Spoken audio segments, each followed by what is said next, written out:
Lifelong plan so many Americans have used of getting a job, buying a house, and paying off a mortgage is certainly changing.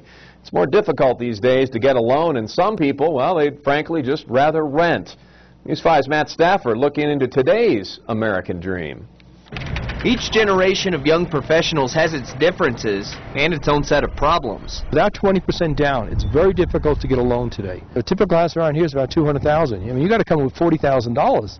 That's a lot of money. If you've never owned a home before, it's almost impossible as a young adult to come up with $40,000. So the choice is rent. In Colorado Springs, before 2011, it had been at least a couple of years since any new multifamily apartments had been built, but that's changing. Certainly there will be different types of housing activity this year and next. We're going to see a move to a large number of multifamily units, apartments coming online this year. In terms of demographics, a lot of younger people do not want to make a home ownership commitment yet. Fred Veach says these days people working their way up the corporate ladder seem to do a little more moving around before settling down.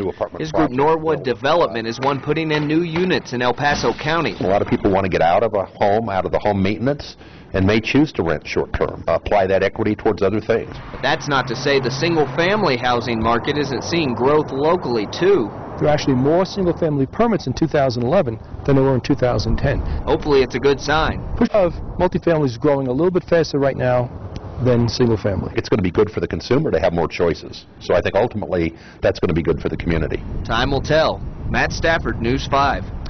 And here's some more advice from economist Fred Crowley. He says, here's what you need to base your decision on whether to buy or rent. He says it comes down to job security. If you feel like you have it, it's a great time to buy with those low mortgage rates. But if you aren't sure, he says, you may be better off just renting.